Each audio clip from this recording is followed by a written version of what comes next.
ولا يمكن أن يكون خلوقا ذا أدب إلا من يصون لسانه. وفي الحديث الثاني قال عليه الصلاة والسلام: من كان يؤمن بالله واليوم الآخر فليقل خيرا أو ليصمت. فالركيزة الثانية من ركائز الأخلاق التي عليها يقوم الخلق صيانة اللسان وحفظه. ومعلوم أن آداب الشريعة تنقسم إلى قسمين: آداب قولية وآداب فعلية، وأن تتأتى للمرء آداب الشريعة القولية إذا لم يصن لسانه، ثم إنه إن لم يصن لسانه جنى على بقية جوارحه، كما قال النبي عليه الصلاة والسلام: إذا أصبح ابن آدم فإن الأعضاء كلها تكفر اللسان تقول اتق الله فينا فإنما نحن بك، فإن استقمت استقمنا وإن اعوججت اعوججنا. فمن كان لسانه معوجا غير منضبط ليس مزموما بزمام الشريعة، كيف يتأتى منه أن يكون ذا خلق رفيع وأدب عال؟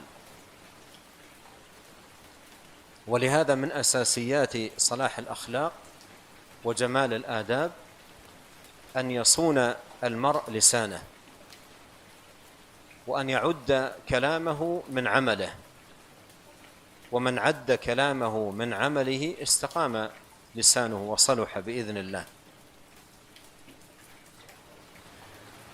وقول النبي صلى الله عليه وسلم في هذا الحديث: من كان يؤمن بالله واليوم الآخر فليقل خيرا أو ليصمت، فيه تنبيه إلى الطريقة المثلى في صيانة اللسان،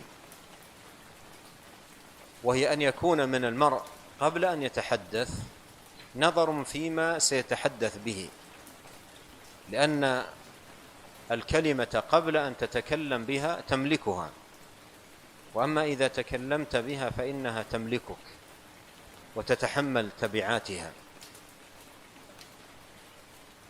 ففي هذا الحديث إرشاد إلى تأمل الكلام والنظر فيه قبل أن يتكلم. فليقل خيرا أو ليصمت. متى يتهيأ للمرء أن يقول الخير أو يصمت عن الشر؟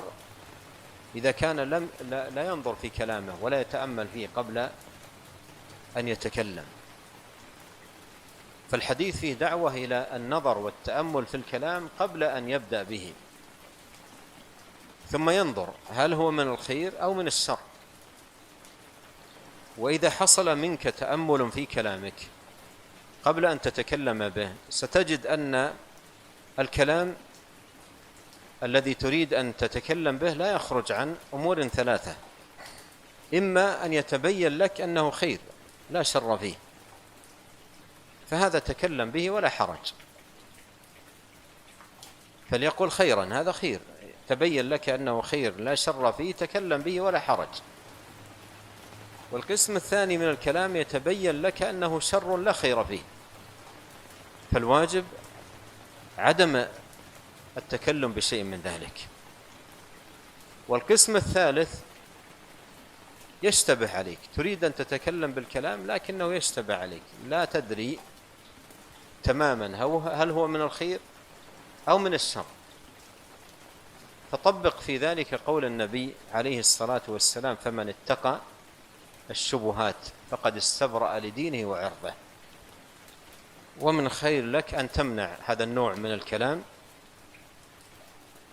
حتى يسلم لك دينك ويسلم لك عرضك، كما قال عليه الصلاة والسلام: فمن اتقى الشبهات فقد استبرأ لدينه وعرضه. لدينه أي بينه وبين الله، وعرضه أي بينه وبين الناس.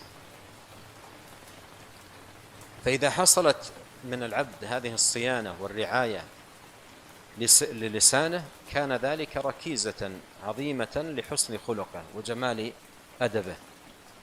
أما من كان لسانه منفلتا غير منضبط معوجا غير مستقيم، والحالة هذه أن يستقيم له خلق أو ينتظم له أدب.